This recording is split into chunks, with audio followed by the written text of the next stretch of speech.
J'ai 41 ans. Je répare des tracteurs. Je raccommode des clôtures. Je me lève à 5 heures du matin parce que les vaches se fichent de votre horaire de sommeil. Todd a 38 ans. Il vend des maisons à des riches en ville. Conduit une Lexus qui coûte plus que ce que la plupart des gens d'ici gagnent en 2 ans et se présente au dîner de famille en sentant le parfum cher et l'arrogance. Maman est morte quand j'avais 19 ans. Cancer des ovaires. Brutal et rapide. Après ça, il n'y avait plus que moi, papa et la ferme. Todd est parti à l'université avec une bourse d'études en commerce. Il est revenu avec un diplôme et une attitude. Je suis resté. Il fallait bien que quelqu'un le fasse. La ferme n'est pas immense pour les normes de l'Iowa. 200 acres de terre décente, un peu de pâturage, une grange qui a connu des jours meilleurs, et la maison principale où vivait papa. J'avais l'ancien cottage du contremaître, à environ 400 mètres sur la route de terre. C'est petit, mais c'est à moi. Une chambre, une cuisine qui peut à peine contenir une table, et un porche où je bois mon café tous les matins en regardant le soleil se lever sur des champs qui sont dans notre famille depuis 1947. Papa est tombé malade il y a environ 2 ans. Des problèmes pancréatiques, puis son cœur, puis juste la vieillesse qui s'accumulait comme des vautours sur une charogne. Il ne pouvait plus travailler. Pouvait à peine marcher jusqu'à la salle de bain certains jours. Alors, j'ai fait ce que j'ai toujours fait. Je m'en suis occupé. J'ai fait tourner l'endroit. Je me suis occupé des pannes de matériel, des factures de vétérinaire, des impôts fonciers, tout le cirque.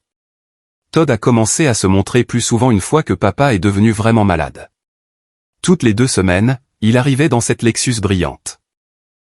Il se garait là où elle ne se salirait pas et entrait dans la maison principale comme s'il en était le propriétaire. Il apportait toujours des papiers importants, disait-il. Des trucs juridiques, des trucs financiers, des choses qui nécessitaient apparemment son expertise. Je me souviens d'un samedi matin, j'étais sous la vieille camionnette Chevy, essayant de remplacer une conduite de carburant rouillée. J'avais mal au dos. Mes mains étaient noires de crasse et j'ai entendu ce ronronnement familier du moteur. Todd s'est approché, toujours dans ses chaussures de ville, et m'a regardé comme si j'étais quelque chose de collé à sa semelle.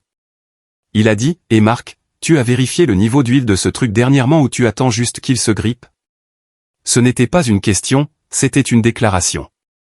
Comme si j'étais une sorte d'idiot qui ne savait pas entretenir un véhicule. Je conduisais depuis l'âge de 16 ans.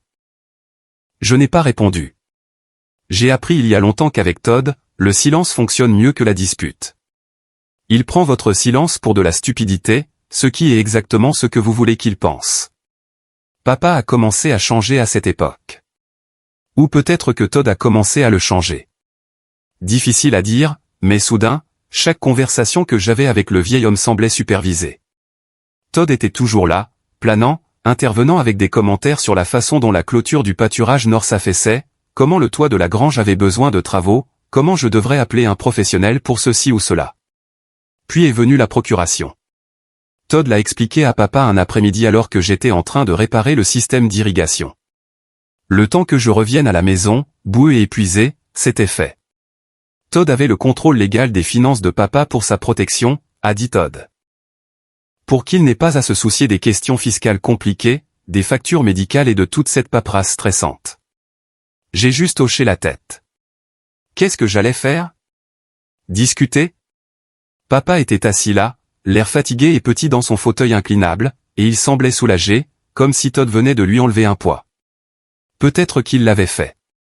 Ou peut-être qu'il venait de donner à mon frère les clés du royaume.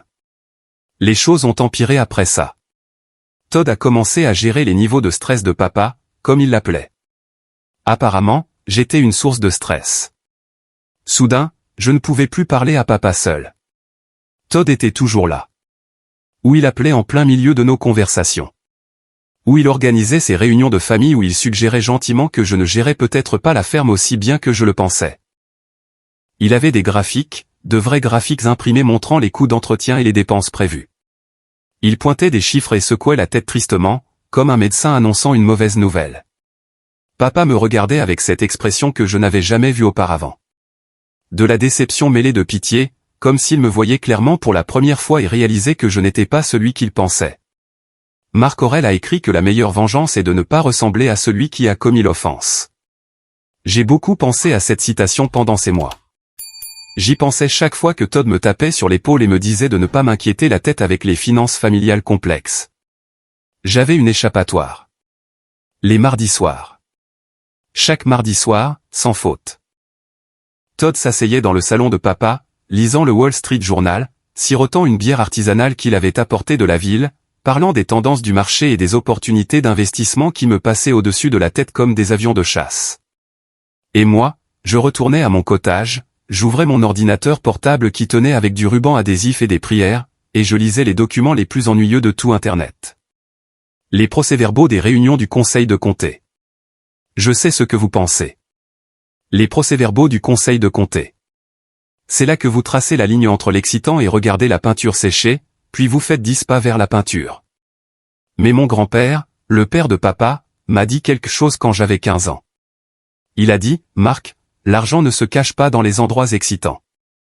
L'argent se cache dans la paperasse ennuyeuse que personne ne veut lire. Les hommes riches prêtent attention au marché boursier. Les hommes intelligents prêtent attention au comité de zonage. Grand-père a fait une petite fortune en achetant des parcelles de terrain dans le comté dans les années 70 et 80. Rien de sexy, juste de petites parcelles étranges que personne ne voulait jusqu'à ce que, soudainement, le comté en ait besoin pour des servitudes de services publics ou des élargissements de routes. Il les revendait pour 3 fois ce qu'il avait payé. Il ne lisait pas le Wall Street Journal. Il lisait les rapports d'annexion. Donc, tous les mardis, pendant que Todd était sophistiqué dans la maison principale, j'étais dans mon cottage, lisant sur les permis de système septique et les litiges de drainage. Des trucs fascinants. Du vrai matériel de page Turner. Mais j'ai lu chaque mot. Chaque mot. La plupart étaient exactement aussi ennuyeux que vous vous y attendriez. L'installation de feux de circulation, les allocations budgétaires pour la foire du comté, des débats houleux sur l'autorisation des poulets à l'intérieur des limites de la ville, la démocratie en action, les amis. Mais il y a 8 mois, j'ai vu quelque chose. Juste une ligne, facile à manquer si vous ne prêtiez pas attention. Point 60b, examen de la modification du zonage pour un projet d'infrastructure, période de consultation publique prolongée. C'était tout. C'était tout.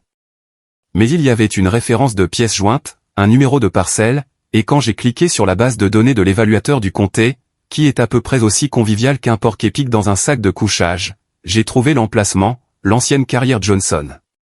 Notre terre. Eh bien, techniquement, c'était une parcelle distincte, 10 acres sur le bord et de la propriété. Elle était dans la famille depuis toujours, mais personne ne l'utilisait. Il y avait une ancienne carrière de calcaire là-bas, fermée dans les années 50. Maintenant, ce n'était que des broussailles, des rochers et des serpents occasionnels. Nous l'appelions là, terre à déchets. L'endroit où l'on jetait du vieux matériel trop cassé pour être réparé, mais trop cher à transporter. Le point 60b concernait cette terre. À propos de la modification de sa classification de zonage. Projet d'infrastructure. Cela pouvait signifier n'importe quoi. De nouvelles lignes électriques, une tour de téléphonie cellulaire, une usine de traitement des eaux, ou cela pouvait ne rien signifier du tout. Ça pouvait être un remaniement bureaucratique qui revenait à déplacer des papiers d'un classeur à un autre. Je ne savais pas, mais je savais quelque chose que Todd ne savait pas. Je savais que cet article existait. J'ai mis la page en signet, j'ai commencé à la vérifier tous les mardis. La période de consultation publique n'arrêtait pas de se prolonger. Puis l'article disparaissait de l'ordre du jour pendant des semaines, puis réapparaissait avec une formulation légèrement différente. Modification de zonage est devenu dérogation de zonage est devenu ajustement de l'utilisation des terres. Les bureaucrates tournaient autour de quelque chose. Mais je ne pouvais pas comprendre quoi. Je n'ai rien dit à personne. Ni à papa, ni à Todd, ni même à mon copain Ray qui tient un magasin d'aliments pour animaux et c'est tout sur tout le monde dans le comté. J'ai juste regardé et j'ai continué à réparer des tracteurs. Todd pensait que j'étais simple. Papa pensait que j'avais des difficultés. Ils pensaient tous les deux que je passais mes mardis soirs à boire de la bière et à regarder la télévision comme tous les autres mécanos du comté. Peut-être que j'étais simple. Peut-être que cette notation de parcelle ne signifiait rien. Peut-être que je me raccrochais à des brindilles parce que j'avais besoin de quelque chose, n'importe quoi pour me donner l'impression d'avoir un certain contrôle sur ma vie alors que mon frère prenait systématiquement tout ce qui comptait. Mais mon grand-père avait raison sur une chose. L'argent se cache dans la paperasse ennuyeuse. Et le point 60B, quoi qu'il signifie, quoi qu'il en soit, concernait notre terre. La terre à déchets. La terre à laquelle personne ne pensait ou ne se souciait, la terre dont quelqu'un au niveau du comté se souciait assez pour continuer à en parler réunion après réunion. J'ai fermé mon ordinateur portable cette nuit-là, je suis sorti sur mon porche, j'ai regardé vers le bord et de la propriété où l'ancienne carrière était dans l'obscurité. 10 acres de rien. Des rochers, des serpents à sonnettes et du matériel rouillé. Ou peut-être pas rien. Je ne le savais pas encore. Mais je regardais. Et contrairement à Todd avec son Wall Street Journal, son analyse de marché et ses stratégies d'investissement sophistiquées, je lisais le seul document qui comptait vraiment. L'ennuyeux. Papa est mort un jeudi matin de février. Paisiblement, ont-ils dit, dans son sommeil. L'infirmière de l'hospice l'a trouvé en arrivant pour son service. Ses mains étaient jointes sur sa poitrine comme s'il s'était arrangé, prêt à partir. J'étais dans la grange quand Todd m'a appelé. Je m'en souviens parce que je tenais une clé à molette couverte de liquide hydraulique. Et quand mon téléphone a sonné et que j'ai vu son nom, ma première pensée n'a pas été pour papa. Ma première pensée a été de me demander ce que Todd avait besoin de me critiquer aujourd'hui. Il m'a dit de cette voix prudente que les gens utilisent lorsqu'ils annoncent des nouvelles qu'ils ont déjà traitées. Papa est décédé ce matin, Marc. Très paisiblement. J'ai déjà contacté le salon funéraire et parlé au pasteur Williams pour le service. Je vais m'occuper des arrangements. Tu te concentres juste sur le maintien de la ferme. J'ai dit, d'accord. J'ai raccroché. Je suis resté là, dans la grange, tenant cette clé à molette. Et j'ai réalisé que je ne savais pas ce que j'étais censé ressentir. Du soulagement qu'il ne souffre plus. Du chagrin qu'il soit parti. De la colère que même sa mort ait été gérée par Todd sans ma contribution. Surtout, je me sentais juste fatigué. Les funérailles ont eu lieu le lundi suivant. Une affaire de petite ville standard. Le pasteur Williams a dit de belles choses sur l'éthique de travail et la foi de papa. Todd a prononcé un éloge funèbre qui ressemblait à une conférence TED sur l'héritage et les valeurs. Il a mentionné la ferme 3 fois. Il m'a mentionné une fois en passant comme le « gardien dévoué de papa ». Je n'ai pas parlé. Personne ne me l'a demandé. Après le service, après le cimetière, après les innombrables poignées de main et les plats en cocotte des dames de l'église qui voulaient bien faire, Todd m'a pris à part sur le parking de l'église. Il avait cette expression qu'il prend quand il est sur le point de m'expliquer quelque chose comme si j'avais 5 ans. Nous devons rencontrer l'avocat de papa la semaine prochaine, a-t-il dit. Pour régler la succession. Tout mettre en ordre correctement. Son avocat est en ville. Je t'enverrai l'adresse par texto. Essaie d'avoir l'air présentable. D'accord. J'ai hoché la tête, je suis rentré chez moi, j'ai passé la soirée à regarder l'article 60B sur le site web du comté, qui n'avait pas changé en 3 mois. Toujours là. Projet d'infrastructure, modification du zonage, pas de nouvelles mises à jour. Le mardi suivant, j'ai conduit 2 heures jusqu'à la ville pour la réunion. Je portais les mêmes vêtements que j'avais portés aux funérailles. Mon seul pantalon kaki décent et une chemise boutonnée qui m'allait mieux avant que je ne commence à sauter des repas pour économiser de l'argent. Mes bottes étaient propres, mais c'était toujours des bottes de travail. Des Red Wings à bout d'acier qui avaient vu 1000 jours de travail à la ferme. L'avocat de Todd avait un bureau au 14e étage d'un immeuble en verre du centre-ville qui coûtait probablement plus cher par mois que ce que la plupart des gens gagnent en un an. Tout était en chrome, en cuir et en art abstrait qui ressemblait à quelqu'un qui avait renversé de la peinture et facturé 20 000 $ pour ça. La réceptionniste, une femme au maquillage parfait et au sourire qui n'atteignait pas ses yeux, a regardé mes bottes comme si j'avais traîné du fumier. Elle m'a dit de m'asseoir, m'a offert de l'eau dans une bouteille qui coûtait probablement 5 $. Je l'ai prise parce que j'avais la gorge sèche et que je n'avais pas pris de petit déjeuner. Todd est arrivé 15 minutes plus tard. Costume 3 pièces, cravate assortie à sa pochette, cheveux qui avaient l'air d'avoir été coiffés par un professionnel, même s'il venait probablement de se lever comme ça. Il a serré la main de la réceptionniste comme s'ils étaient de vieux amis. L'a appelé par son prénom. Il m'a vu et son sourire s'est légèrement estompé. Salut, Marc. Content que tu aies pu venir. Il a regardé ma chemise. C'est bon. Ce ne sont que des affaires de famille. Rien de formel. L'avocat s'appelait Richard Clément. Fin de la cinquantaine, cheveux argentés, poignée de main de politicien. Il avait un de ses bureaux d'angle avec des baies vitrées donnant sur la ville. Son bureau avait la taille de ma table de cuisine et coûtait probablement le même prix qu'une voiture d'occasion. Il nous a fait signe de nous asseoir dans des fauteuils en cuir trop confortables. Vous vous sentiez petit.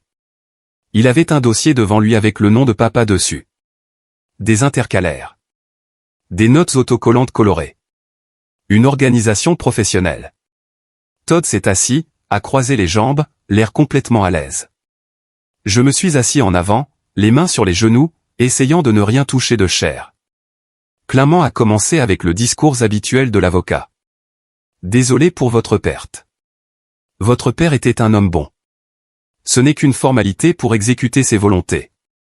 Il a ouvert le dossier, a brassé des papiers. Todd a jeté un coup d'œil à son téléphone, ne faisant même pas semblant d'être pleinement présent. Puis Clément a commencé à lire le testament. Les mots m'ont d'abord submergé comme un bruit de fond. Terminologie juridique, attendu que, ci-après, exécuteur testamentaire, et, bénéficiaire, mais ensuite les détails ont commencé à se préciser, aussi clairs qu'une cloche un matin froid. À mon fils Todd, je lègue la maison familiale et toutes les structures s'y trouvant, les terres agricoles principales consistant en 200 acres, plus ou moins, comme détaillé dans les documents d'arpentage ci-joints, tout l'équipement agricole, les véhicules et les machines, tout le bétail et les actifs associés, le contenu de tous les comptes bancaires et portefeuilles d'investissement à gérer comme il l'entend en sa qualité d'exécuteur testamentaire de cette succession. Clément a continué à lire, mais j'ai arrêté d'entendre les mots. Je faisais des calculs dans ma tête. 200 acres de bonnes terres agricoles de l'Iowa. Minimum $3 000 l'acre. Probablement plus avec la façon dont les prix des terres avaient grimpé. C'était 1 million rien que là. La maison, la grange, l'équipement. Todd regardait un héritage de 3 millions de dollars. Facile. Clément s'est éclairci la gorge, m'a regardé directement pour la première fois. Et à mon fils aîné, Marc, je lègue la parcelle de terrain de 10 acres, plus ou moins, connue localement sous le nom de l'ancienne carrière Johnson, ladite parcelle étant titrée séparément et située à la limite et de la propriété familiale. Silence. Pas le bon genre de silence. Le genre où tout le monde pense la même chose, mais personne ne veut le dire à voix haute. On venait de me donner la terre à déchets. Le terrain vague. L'endroit où nous avions l'habitude de jeter le matériel cassé. Et d'oublier. 10 acres de rochers et de serpents à sonnette. Todd est resté silencieux pendant peut-être 5 secondes. Puis il a posé sa main sur mon épaule. Une sympathie lourde et performative. Marc, écoute, a-t-il dit assez fort pour que Clément l'entende clairement. Papa et moi en avons beaucoup parlé vers la fin. Il voulait s'assurer que tu aies quelque chose de gérable, quelque chose de simple. Pas d'impôt foncier compliqué, pas de gestion agricole, pas de maux de tête. Il m'a serré l'épaule. Je pouvais sentir le poids de sa bague universitaire pressée contre mon col. Tu as été sous beaucoup de stress, a-t-il continué. Papa l'a vu. Il voulait que tu aies quelque chose que tu puisses gérer. Juste un lopin de terre, ton propre espace, sans pression. Clément a hoché la tête, comme si cela avait un sens parfait. Todd a continué, prenant de l'ampleur maintenant, se convainquant autant que n'importe qui d'autre. Je veux dire, tu pourrais en faire ce que tu veux, a-t-il dit.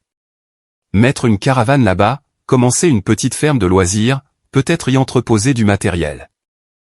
Il a fait une pause et a ri doucement. Bon sang, tu pourrais en faire une décharge de pneus si tu voulais. Ton propre petit royaume de Camelot. Il l'a dit comme une blague. Mais nous avons tous entendu ce que c'était vraiment. C'est ta place, a dit Todd. Simple, facile, parfait pour toi. Clément a fait glisser des papiers sur son bureau coûteux. Plusieurs copies.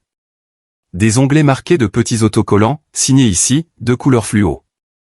Transfert d'actes de propriété. Acceptation d'héritage. Documents fiscaux. Tout très officiel, tout très final. Il m'a tendu un stylo, en métal lourd, qui coûtait probablement plus cher que mon budget d'épicerie hebdomadaire. Le genre de stylo qui vous donne l'impression d'être important quand vous le tenez, le genre de stylo qui scelle votre destin avec de l'encre coûteuse. J'ai regardé le document d'acte de propriété, juste en haut.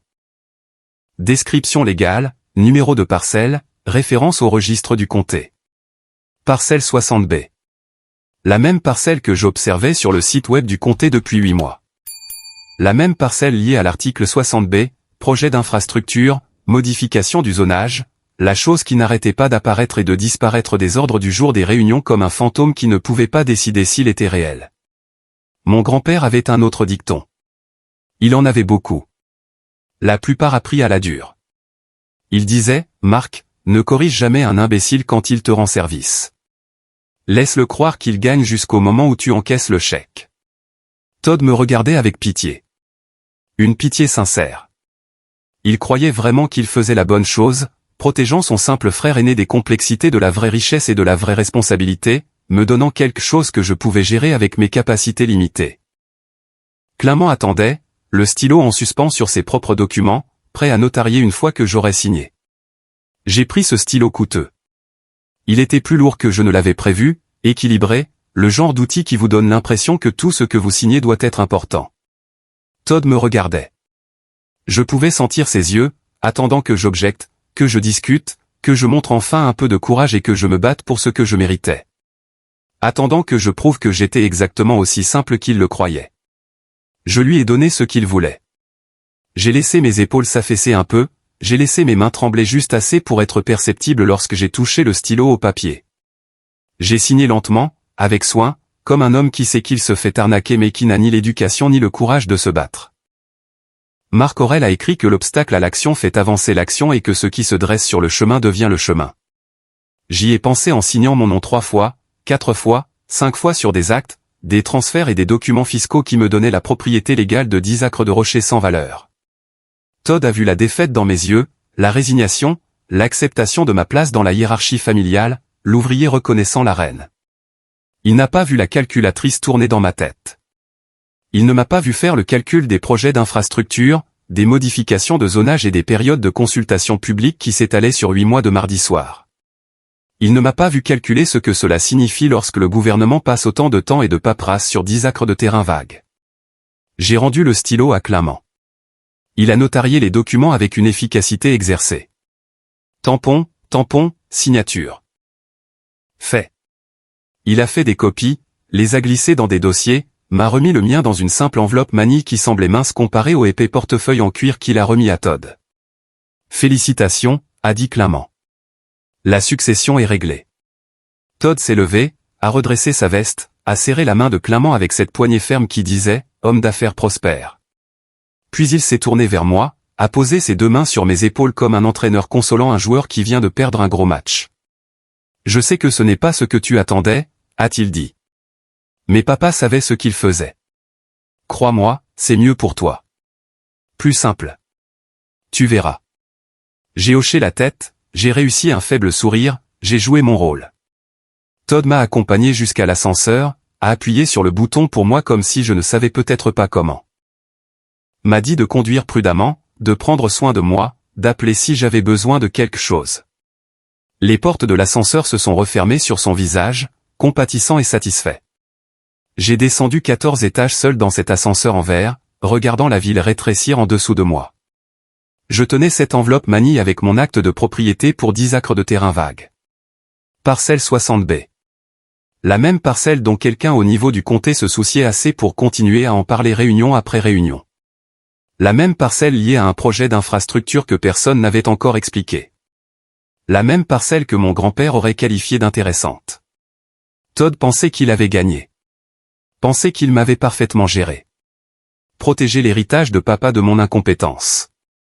Assurer une fortune familiale pour lui-même tout en me donnant juste assez pour que je me sente inclus. Il pensait que j'étais vaincu. Je suis sorti de cet immeuble dans le froid de février. J'ai récupéré ma camionnette de 20 ans qui était garée à côté d'une rangée de Mercedes et de BMW. Je suis resté assis là, sur le siège du conducteur, le moteur en marche. Il remplissait lentement l'habitacle. J'ai ouvert l'enveloppe manille, j'ai sorti l'acte, j'ai relu la description légale une fois de plus juste pour être sûr. 10 acres, ancienne carrière Johnson, parcelle 60B. La mienne maintenant, légalement, en permanence, signée, notariée et enregistrée auprès du comté. Je ne savais pas encore ce que signifiait l'article 60B.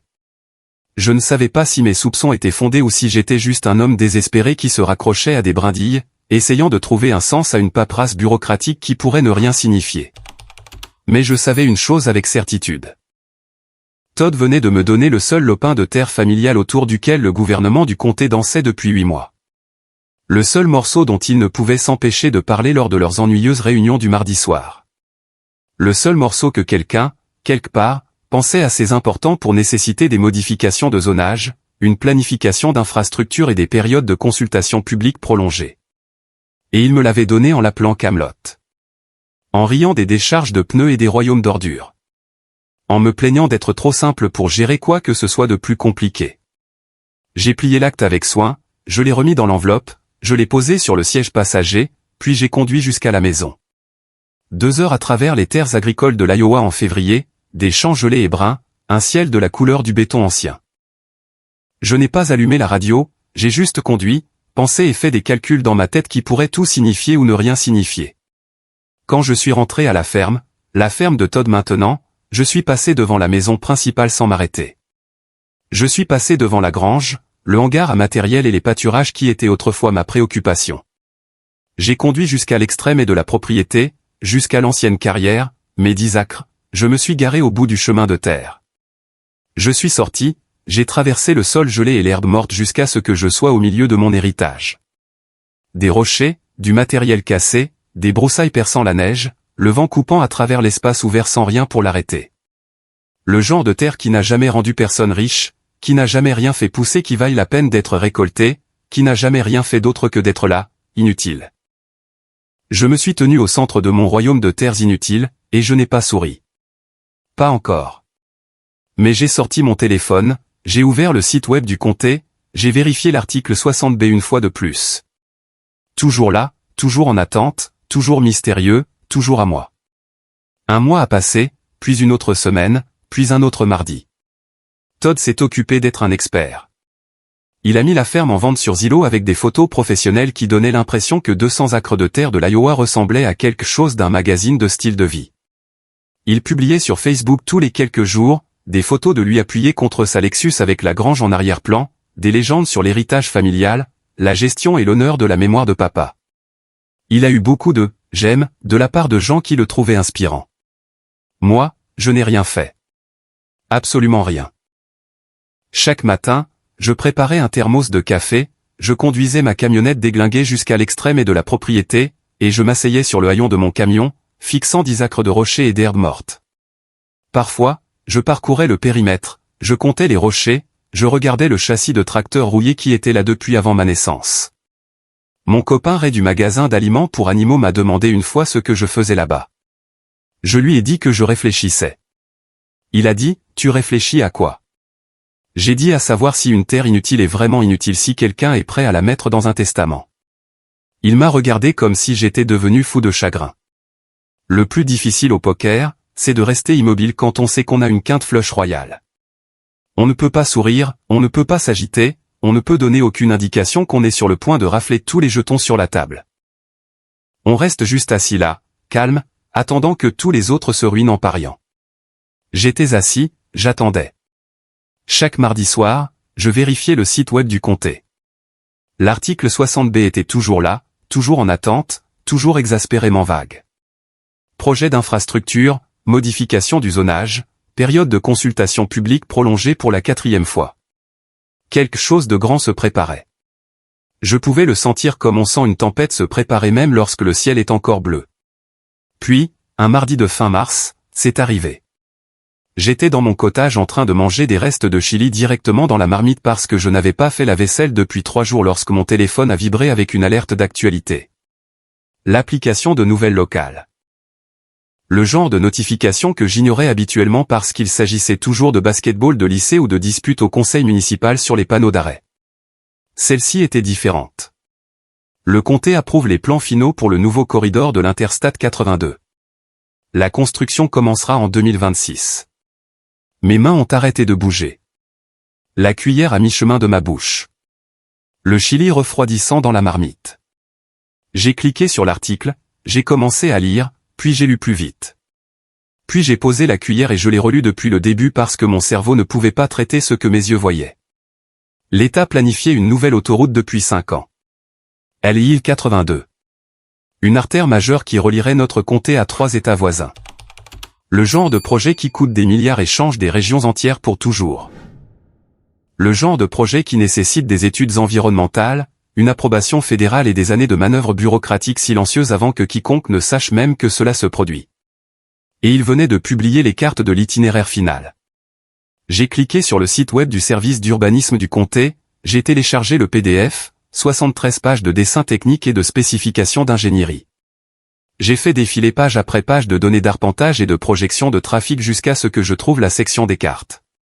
C'était là, une épaisse ligne rouge traversant le comté, l'Interstat 82, et marqué en bleu vif tous les 16 km environ, les emplacements des échangeurs, les endroits où les routes régulières se connecteraient à l'autoroute. Les bretelles de sortie, les bretelles d'accès, les endroits où toute l'activité commerciale se concentrerait. La sortie 24 était marquée sur le côté et de notre canton. J'ai zoomé sur la carte, j'ai regardé les numéros de parcelles indiqués dans la légende. Parcelle 60B. Mes 10 acres. Ma terre à déchets. Mon royaume de rochers et de serpents à sonnettes. Il ne construisait pas une sortie près de ma terre. Il la construisait sur ma terre. L'échangeur complet, le trèfle complet, les bretelles d'accès et de sortie et les voies de fusion, un zonage commercial sur un quart de mile dans toutes les directions. Des stations-service, des restaurants, des hôtels, tout l'écosystème qui surgit autour des sorties d'autoroute comme des champignons après la pluie. Et la ferme de Todd, ses 200 magnifiques acres, son héritage de 3 millions de dollars. J'ai fait défiler la carte légèrement vers l'ouest, j'ai trouvé sa propriété. Elle se trouvait juste à l'extérieur de la zone commerciale, assez proche pour entendre chaque camion qui passait, assez proche pour sentir les fumées de diesel et voir la lueur des lumières des stations-service la nuit, mais trop loin de la sortie réelle pour avoir une quelconque valeur pour les promoteurs. Le terme technique est « ombre acoustique ». Assez proche pour avoir tout le bruit, le trafic et les tracas. Pas assez proche pour avoir l'argent. Ils avaient pris les terres agricoles familiales vierges de Todd et les avaient transformées en le pire des deux mondes. Une propriété rurale avec des problèmes urbains. Pas de paix et de tranquillité, pas d'accès commercial, juste un rugissement constant en arrière-plan de semi-remorques transportant des marchandises à travers 3 États. Son annonce sur Zillow est devenue sans valeur. Personne ne veut acheter une ferme où l'on entend le trafic de l'autoroute depuis le porche. Je suis resté assis là, dans ma cuisine, le chili complètement oublié, fixant cette carte sur l'écran de mon téléphone, le cercle bleu vif marqué, sortie 24, se trouvant directement au-dessus de la parcelle 60B. 10 acres que Todd avait qualifiés de Camelot, qu'il m'avait donné par pitié, dont il avait ri en suggérant que j'en fasse une décharge de pneus. 10 acres qui étaient sur le point de devenir l'immobilier commercial le plus précieux du comté. Mon téléphone a sonné. Numéro inconnu, indicatif régional de Houston. J'ai failli ne pas répondre. Je n'aimais pas parler à des inconnus et je supposais que c'était un appel indésirable concernant la garantie prolongée de ma voiture. Mais quelque chose m'a fait décrocher. Peut-être la curiosité. Peut-être le destin. Peut-être que je voulais juste entendre une autre voix humaine pour confirmer que je n'hallucinais pas toute cette situation. J'ai répondu, allô. La voix à l'autre bout était douce. Accent professionnel du Texas. Monsieur Mark, je m'appelle David Hutchkin et je représente la BUC-ES Corporation. Nous comprenons que vous possédez une propriété très intéressante sur le corridor de LIL 82 prévu et nous aimerions discuter de son avenir avec vous. Pour ceux qui ne le savent pas, BUC-ES est une chaîne de centres de voyage basée au Texas qui ressemble moins à des stations-service qu'à des temples de l'excès américains. Ils sont massifs, propres, célèbres pour leurs salles de bain et leurs sandwichs à la poitrine de bœuf. Le genre d'endroit qui devient une destination plutôt qu'un simple arrêt. Et il m'appelait pour ma terre à déchets. Je lui ai dit que j'écoutais. Il a dit qu'il suivait le projet IL 82 depuis 3 ans, qu'ils avaient des gens qui surveillaient chaque réunion du comté et chaque session de planification. Ils étaient au courant de la sortie 24 avant même qu'elle ne soit officiellement annoncée et ils voulaient avoir la première chance d'acheter des emplacements commerciaux de premier ordre le long du corridor. Il a dit, votre propriété est exactement ce que nous recherchons. Nous aimerions vous faire une offre très généreuse. J'ai demandé à quel point généreuse. Il a dit 10 millions de dollars en espèces, clôture en 30 jours. Je n'ai rien dit. Je ne pouvais rien dire. Mon cerveau avait cessé de fonctionner. 10 millions de dollars pour 10 acres de rochers. Il a comblé le silence, a dit, Monsieur Mark, je sais que c'est beaucoup à digérer. Prenez votre temps. Réfléchissez-y. Nous sommes prêts à être très flexibles sur les conditions. Nous voulons vraiment cet emplacement. J'ai dit que j'y réfléchirais. Il a dit qu'il rappellerait dans 2 jours. M'a donné son numéro direct. M'a dit de ne parler à personne d'autre avant que nous ne nous reparlions. J'ai raccroché, j'ai posé mon téléphone sur la table de la cuisine comme s'il était fait de quelque chose de fragile et d'explosif. Puis j'ai fait ce que mon grand-père m'a appris à faire quand quelqu'un vous offre beaucoup d'argent. Je n'ai rien fait. Je n'ai pas appelé Todd. Je n'ai pas appelé un avocat. Je n'ai rien dit à personne. J'ai juste attendu. Parce que si Bucqueès voulait ma terre assez pour offrir 10 millions de dollars à vue de nez, d'autres personnes la voudraient aussi. Et en Amérique, quand plusieurs personnes riches veulent la même chose, le prix augmente. 2 jours plus tard, David de Bucqueès a rappelé, a demandé si j'avais réfléchi à leur offre. J'ai dit que oui. J'ai dit que 10 millions de dollars, c'était généreux, mais que j'avais besoin de temps pour examiner toutes mes options. Il y a eu une pause. Puis il a dit, quelles options? J'ai dit, les options que je suis sûr d'avoir une fois que la nouvelle de cet emplacement se répandra. Une autre pause. Plus longue cette fois. Puis il a ri. Pas un rire méchant, un rire qui disait qu'il reconnaissait qu'il avait affaire à quelqu'un de plus intelligent qu'il ne s'y attendait. Il a dit, Monsieur Mark, que faudrait-il pour conclure cette affaire aujourd'hui? J'ai dit que je n'étais pas sûr. Il a dit, 12 millions, offre finale. J'ai dit que je le rappellerais. Il n'a pas semblé content de ça, mais il a dit d'accord. Cet après-midi-là, mon téléphone a de nouveau sonné. Numéro différent, indicatif régional de l'Oklahoma, voix de femme cette fois. Très poli, a dit qu'elle appelait au nom de Loves Travel Stop. A dit qu'ils avaient entendu dire que je pourrais envisager des offres pour une propriété près de la sortie 24. A dit qu'ils aimeraient mettre fin à la conversation. J'ai dit que j'écoutais. Elle a dit 14 millions. Le lendemain, Circle K a appelé, 15 millions. C'était comme regarder des chiens se battre pour un os, sauf que les chiens étaient des sociétés valant des milliards de dollars et l'os était matière à déchets. J'ai fait ce que je fais toujours quand je travaille sur un problème de moteur compliqué. Je n'ai rien touché. J'ai juste écouté, j'ai entendu ce que chaque pièce me disait, j'ai attendu que le système révèle ce dont il avait besoin. Ce dont il avait besoin, c'était d'un avocat, un vrai, pas Richard Clamant avec son bureau coûteux et sa loyauté envers Todd. Quelqu'un qui comprenait les transactions foncières et les négociations d'entreprise et comment dire non en termes juridiques. J'ai engagé un gars nommé Foster. Son bureau était dans la capitale de l'État. Il facturait 1000 dollars de l'heure, ce qui m'a rendu nauséeux jusqu'à ce qu'il m'explique que son travail consistait à me coûter de l'argent en horaire pour que je puisse gagner des millions en prix d'achat. Il a dit, pensez à moi comme à une machinerie coûteuse. Vous n'achetez pas une moissonneuse-batteuse parce qu'elle est bon marché. Vous l'achetez parce qu'elle vous rapporte de l'argent. Foster a dit la même chose aux 3 sociétés. Mon client étudie les offres. Soumettez votre meilleure et dernière offre d'ici vendredi. Un seul coup. Pas de négociation après ça. Vendredi est arrivé. Les offres sont arrivées. 20 millions de dollars, 850 000 dollars. Loves a offert 20 millions de dollars, 500 000 dollars. Circle K a offert 19,2. Foster m'a appelé. A dit que Bucqueès avait gagné. A dit qu'il voulait conclure en 3 semaines. A dit félicitations. Vous venez de devenir un homme très riche. Comment voulez-vous procéder? J'ai dit procéder. Acceptez leur offre. Rédigez les contrats et ne dites à personne qui n'a pas besoin de savoir. 3 semaines plus tard, j'ai signé des papiers dans le bureau de Foster. Un autre type de bureau que celui de Clamant. Moins de verre et de chrome. Plus de bois et de cuir usé. Du vrai travail se faisait ici, au lieu de juste du théâtre. L'argent a atteint mon compte 2 heures après que j'ai signé. 20 850 000 dollars après les honoraires de Foster, les impôts et diverses autres bouchées. Je dégagerai environ 14 millions de dollars, 14 millions de dollars pour 10 acres de terrain vague, pour une propriété que Todd m'avait donnée par pitié en riant des décharges de pneus. J'aurais dû me sentir triomphant. J'aurais dû me sentir vengé. J'aurais dû ressentir quelque chose de grand et de dramatique. Surtout, Je me sentais juste fatigué et peut-être un peu triste parce que toute cette situation était la preuve de quelque chose que je savais déjà mais que je ne voulais pas être vrai. Mon frère pensait vraiment que j'étais stupide. Il avait vraiment manipulé papa contre moi. Il avait vraiment cru sa propre histoire sur le fait d'être plus intelligent, meilleur et plus méritant. Et il s'était trompé sur tout. J'étais assis dans notre restaurant local 3 jours après la clôture de la vente. Café et œufs. Mardi matin. Calme. Puis Todd est entré. Pas entré. A fait irruption. Son costume était froissé.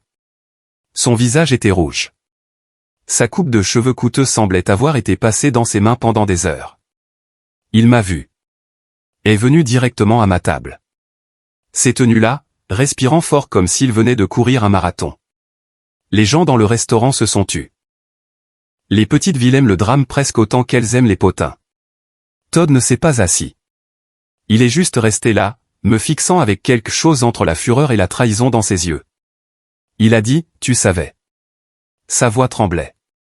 Tu savais tout le temps. À propos de l'autoroute, de la sortie. Tu as manipulé papa. Tu m'as piégé. Tu m'as laissé croire que tu étais trop stupide pour comprendre ce qui se passait. Et tu m'as joué comme un imbécile. J'ai bu une gorgée de café. Ce n'était pas un très bon café, mais il était chaud. Todd a continué, sa voix devenant plus forte. A dit, je vais contester le testament. Prouver que tu as eu une influence indue. Cette propriété était un bien familial. Tu ne peux pas simplement la prendre. Je vais te poursuivre en justice. Je vais te traîner devant tous les tribunaux de l'État jusqu'à ce que justice soit rendue. J'ai posé ma tasse de café. Je l'ai regardé un long moment. Puis j'ai parlé pour la première fois depuis qu'il était entré. J'ai dit, Todd, tu étais l'exécuteur testamentaire. Tu avais la procuration. Tu as rédigé le testament avec ton ami avocat Clément. Tu as décidé qui obtenait quoi. Tu m'as donné cette terre. Tu l'as qualifiée de Camelot. Tu as suggéré que j'en fasse une décharge de pneus. Tu te souviens de ça? Ton propre petit royaume de Camelot. Ce sont tes mots exacts. Son visage est devenu encore plus rouge. Je me suis légèrement penché en avant, j'ai gardé ma voix calme et j'ai dit, et tu sais quoi, Todd? Je t'ai cru. Tu es l'expert, n'est-ce pas? Le génie de l'immobilier, l'homme d'affaires prospère. Je ne suis que le mécano qui répare les tracteurs. Alors, quand tu m'as dit que cette terre ne valait rien, je t'ai cru. Pourquoi ne l'aurais-je pas fait? Tu es le plus intelligent. Papa l'a toujours dit. J'ai fait une pause, j'ai laissé ça s'installer, j'ai dit, la vérité, c'est que je suis content que tu aies été l'expert. Parce que si tu avais été un travailleur à la place, tu aurais peut-être lu ces procès-verbaux ennuyeux du conseil de comté tous les mardis soirs. Tu aurais peut-être remarqué l'article 60B qui y figurait depuis 8 mois. Tu te serais peut-être demandé pourquoi le gouvernement continuait de parler d'une minuscule parcelle de terrain vague. Mais tu ne peux pas faire ça, Todd. Tu étais trop occupé à lire le Wall Street Journal. J'ai bu une autre gorgée de café, j'ai laissé le silence s'étirer et j'ai dit, et même si tu l'avais remarqué, tu aurais dû te soucier assez de la paperasse ennuyeuse pour creuser plus profondément. Tu aurais dû comprendre que parfois les informations les plus précieuses sont enveloppées dans le langage le plus terne. Tu aurais dû penser comme quelqu'un qui travaille avec ses mains et qui prête attention aux petits détails au lieu de quelqu'un qui gagne de l'argent et ne voit que les grandes images. Je l'ai regardé droit dans les yeux. J'ai dit, mais tu ne pouvais pas faire ça, Todd, parce qu'il n'y a pas d'image dans les procès-verbaux du conseil de comté, pas de graphique, pas de tendance du marché, juste des mots ennuyeux sur le zonage et l'infrastructure. Et tu ne lis pas les choses ennuyeuses. Tu lis des choses excitantes, des choses sophistiquées, des choses qui te donnent l'impression d'être intelligent. Il est resté là, la bouche s'ouvrant et se fermant, aucun mot ne sortant. J'ai dit, vas-y, poursuis-moi en justice. Gaspille ton argent en avocat, mais tu vas perdre. Parce que chaque document porte ta signature. Tu m'as donné cette terre légalement, correctement, en pleine connaissance de cause et avec ton consentement. Le fait que tu ne savais pas ce qu'elle valait fait simplement de toi un mauvais agent immobilier, pas une victime de fraude. Todd s'est retourné, est sorti, n'a pas dit un mot de plus. Le restaurant est resté silencieux jusqu'à ce que sa Lexus sorte en trombe du parking. Puis tout le monde a commencé à parler en même temps. Il m'a poursuivi en justice. Bien sûr qu'il l'a fait. Il a déposé des documents alléguant une influence indue, une fraude par dissimulation et environ 6 autres termes juridiques qui se résumaient à « on m'a surpassé et je suis en colère ». Son affaire a duré 4 mois, lui a coûté probablement 200 000 $ en frais de justice. Le juge l'a rejeté en référé. A dit que l'ignorance de la valeur de la propriété n'est pas un motif pour annuler un transfert légal. A dit que si chaque personne qui a vendu un terrain pour moins que ce qu'il valait pouvait poursuivre en justice, toute l'industrie immobilière s'effondrerait. La ferme de Todd est toujours sur Zillow. Le prix a baissé 3 fois. Personne n'en veut. Trop bruyant. Trop près de l'autoroute, mais pas assez près pour que ça compte. Moi, j'ai acheté un petit ranch dans le Wyoming. Rien d'extraordinaire. 300 acres d'herbe, de montagne et de silence. Pas de voisins, pas de circulation, pas de frères. Je me lève tous les matins et je n'entends pas le bruit de l'autoroute, je ne sens pas les fumées de diesel et je n'ai affaire à personne qui me traite de stupide. Parfois, je pense à papa, je me demande s'il savait, si Todd l'avait vraiment convaincu que j'étais incompétent ou si papa était au courant d'une manière ou d'une autre. Je ne le saurai jamais. Il a emporté cette réponse avec lui. Mais je sais ceci. Papa s'est trompé sur une chose. Il ne s'agit pas de savoir si l'on travaille ou si l'on gagne de l'argent. Il ne s'agit pas de vos mains ou de votre tête. Il s'agit de ce à quoi vous prêtez attention. Todd prêtait attention aux signes du dollar, aux tendances du marché, à l'apparence du succès pour les photos de Facebook. Il prêtait attention à toutes les choses excitantes. J'ai prêté attention aux choses ennuyeuses, à la paperasse, aux détails, aux choses que personne ne veut lire parce que c'est fastidieux, technique et que ça vous endort. Mon grand-père avait raison. L'argent se cache dans des endroits ennuyeux, dans les procès-verbaux du conseil de comté, les notes du comité de zonage et les études d'impact environnemental que personne ne lit parce qu'elles font 73 pages de jargon d'ingénierie. Le monde entier est occupé à regarder des choses excitantes. Le marché boursier, le cycle de l'actualité, les médias sociaux. Tout le monde veut être diverti, informé, engagé. Personne ne veut s'ennuyer. Mais l'ennui, c'est là que se trouve l'argent. L'ennui, c'est là que se trouve la vérité. L'ennui, c'est là que les gens cachent les choses qu'ils ne veulent pas que vous remarquiez. Todd m'a traité de stupide pendant 20 ans. M'a traité de simple. M'a traité d'incapable de comprendre des choses complexes. Il avait raison sur une chose. Je suis simple. Je répare des tracteurs. Je lis des documents ennuyeux. Je bois du mauvais café et je n'ai pas de diplôme universitaire, mais j'ai prêté attention. Et à la fin, c'est tout ce qui comptait. Je possède un ranch dans le Wyoming maintenant. Je l'ai acheté en espèces. Todd possède une ferme que personne ne veut. Il l'a achetée avec de l'héritage et de l'arrogance. Nous ne nous parlons plus. Ça ne me manque pas. Parfois, les matins clairs, je me tiens sur mon porche dans le Wyoming et je regarde les montagnes qui sont là depuis des millions d'années. Elles ne se soucient pas de l'argent, de la famille, de qui est intelligent et qui est stupide. Elles existent simplement. Permanentes, indifférentes, réelles. Je pense à l'article 60B. À la façon dont une seule ligne dans un document ennuyeux a changé toute ma vie. À la façon dont le conseil de mon grand-père, donné des décennies auparavant à un gamin de 15 ans, s'est avéré valoir 14 millions de $. Prête attention aux choses ennuyeuses parce que l'ennui est l'endroit où se cache la vérité. Et je pense à Todd, où qu'il soit, probablement en train de lire le Wall Street Journal, toujours à la recherche d'opportunités excitantes, manquant toujours tout ce qui compte parce que c'est enveloppé dans un langage trop terne pour retenir son attention. Je n'ai pas pitié de lui. J'ai pitié de tous ceux qui pensent que le succès signifie être excitant, qui pensent que l'intelligence signifie savoir des choses impressionnantes, qui pensent que la sagesse vient de la sophistication au lieu de s'asseoir et de lire la paperasse que tout le monde ignore.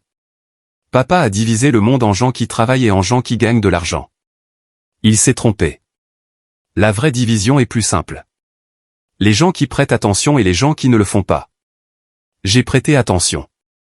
J'ai gagné. C'est toute l'histoire.